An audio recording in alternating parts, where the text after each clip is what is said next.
Hey everybody, it's Justin back again. I just wanted to show you something I just found. I come out here this morning since it's pouring rain and cold and muddy and nasty out. We ain't gonna split no firewood today, but I was going to hook my battery tender up to my RK24.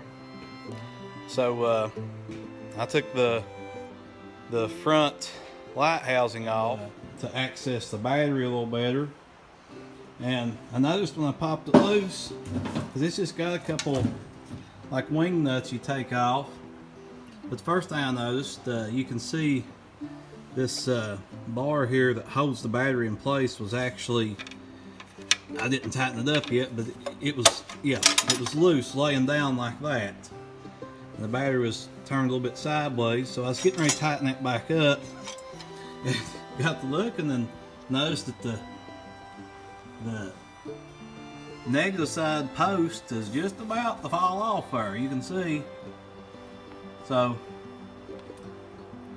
tighten all that back up and get the hold down bolted back down good and tight, and then we'll get the battery tender on it. But just another one of those things, you know, it's always good to check your equipment out. You never know when something's ready to fall apart on it, just from vibration and general use. Just wanted to share that with you guys. Okay, I'm going to show you something else. You know, sometimes the simplest advice is the best advice on whether it's working on a vehicle or a tractor or something, but you know, there may be things that people just overlook. But and I'll show this better when I go to put the headlight assembly back on the front of the tractor. But you can see I pulled it off just so that it's easier to get to the battery. So I've got everything tightened back up and the hold down back on. I got the battery tender on. But the way you do this is, you know, in case someone else has one of these tractors, you know, see, here's the headlight assembly. It's got sitting over on the floor. But when this is sitting on the tractor, you can see these two bolt holes right here, okay? And then on the end of it, it just kind of laps over a little hook and holds it down. You just have these two little wing nuts, okay? You just take them out, pop it up, and it'll pop out. Right here's the hold downs. It pops loose, and then I just unhook the headlight bulbs. And then that whole piece just comes out of there, and you have access to the battery, and yeah, you got fuel filter housing right there and water drain. But yeah, they'll let you get in there to all that a lot easier. Just wanted to show that to you guys.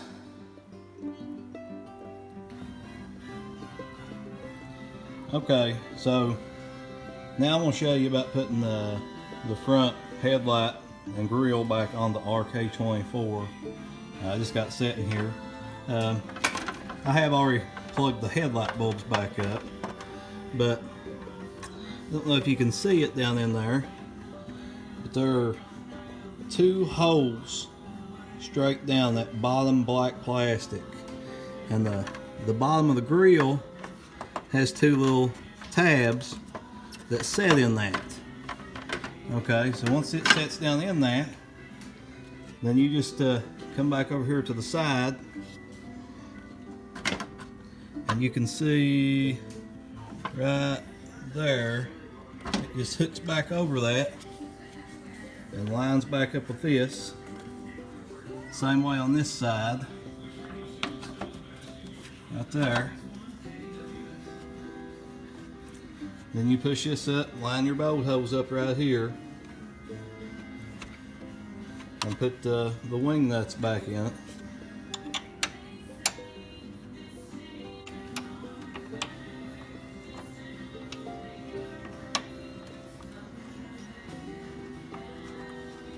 On that side.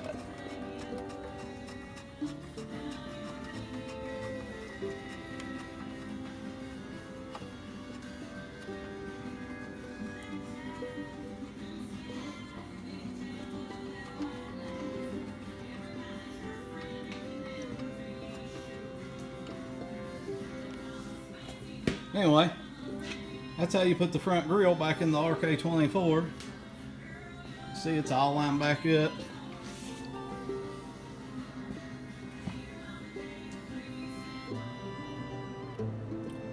Okay, back out here in the shop again, and I want to try to do what I originally wanted this video to be about, but kind of got sidetracked on the RK24 with the battery being loose, and the negative post clamp was about to fall off, but got all that fixed back and all that. But I want to talk about this, my primary chainsaw I use for my firewood cutting. This is the Stihl MS211c, and this isn't, of course, this isn't the biggest saw, and I'm sure people are going, you know, talk about Farm Boss this, you know, better, or Husqvarna or whatnot, but I just want to talk about the particular saw that I have. And this is I've owned this saw for about 3 years now, and it's been a really good saw. Yeah, the chain's loose on it, but I'm getting ready to sharpen it and clean everything, tighten everything up, all that stuff. It's actually getting just about time for a new chain on it. But yeah, I just wanted to show it to you guys, and you know, take it apart and as I'm cleaning on it, and see exactly how I try to keep it clean and maintain and stuff. This does have the 18-inch bar on it, by the way. It has the easy start pull system on it. Doesn't take hardly any effort at all to start it. Real good saw. I haven't had any problems at all whatsoever out of it. Starts every time. Of course, I do try to do you know, general upkeep and maintenance on it, as far as changing the spark plugs and the air filter and stuff. A lot of people don't waste any time doing that, but I'm kind of particular when it comes to those things. Try to keep everything running in tip-top shape. But yeah, we'll go ahead and sharpen the chain and take the slack out of it and clean all the dirt and debris out of the chain goes onto the flywheel, the motor. One thing I wanted to mention, I'm sharpening this chain. I've already sharpened one side and I'll do the other side. But you know, I'm using the Stihl, the recommended sharpening utensil. But you know, and it does a real good job. You know, it's got the lines on it to show you that you're holding it the right degree, right angle for your chain. You know, and that's a crucial thing about sharpening your chainsaw chains. Make sure that you sharpen everything on the right degree, and each tooth has the same number of strokes taken on it. And to clean your file, you know, ever so often, knock the shavings out of it. But a lot of times I have an electric chainsaw sharpener that I use, and I've used it on this chain here before.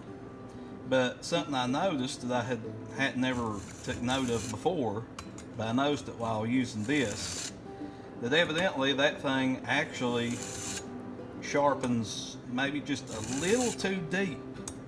Because I can tell, you know, from taking this file down through here, across this, as it cleans everything up and makes it nice and smooth, shiny, fresh metal there.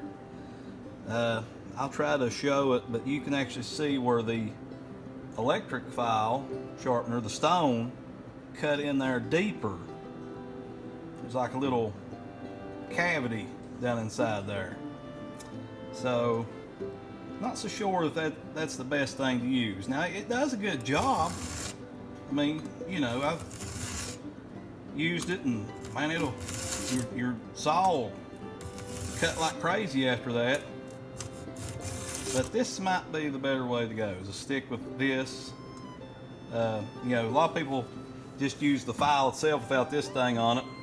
I'm not real good with it, but I figured I'd try it with this on it. But I don't know if you can see that. That's got, you can see the angles, the 30 degree. It's got some other ones on it too. This particular chain sharpens on 30 degree angle. But basically, when you set it on there and you turn it, that line that shows the 30 degree angle will line up straight with the bar. And when it's straight with the bar, then the file is setting in the correct position. So, just a little interesting thing to try out there.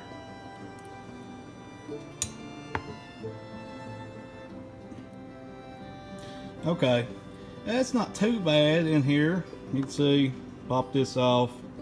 It's just got normal sawdust accumulated in there. It's not real bad though. But I'm gonna go ahead and pull the chain off, and we'll make sure that the bar's cleaned out real good and all that, and that the oil galley's open where the oil can come out. And I usually just use an old stiff brush here. I got this old brush really for doing concrete and masonry work with, but it works just fine for this to just kind of clean the sawdust out of it.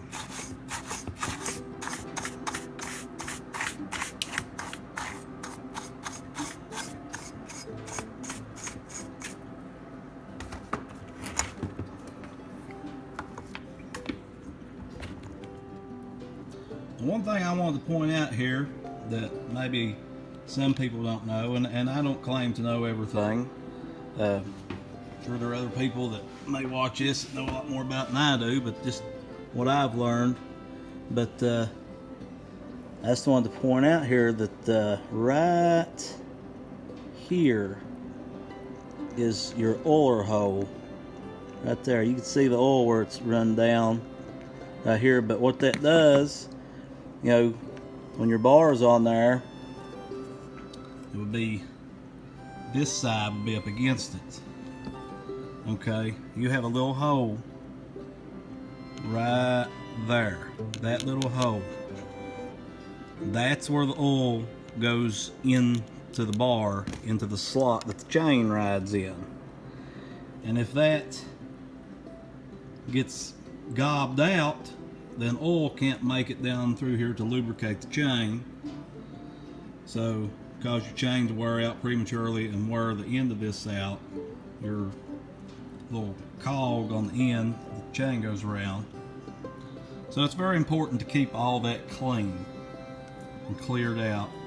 So that's what I'm gonna do right now, is just work on cleaning this up real good and the rest of it, and oil everything up real good one good time and put everything back together. Okay, I'm gonna try to show this to you. I don't know how well you'll be able to see it, but you know, to look at this, I haven't done anything to this bar, but to look down at that, you know, it looks relatively clean. You know, the chain just come out of it. You know, the cog rolls around here on the end of it, real good. But what I want to try to do is show you just how much gunk gets down in here take this thing and start digging it out.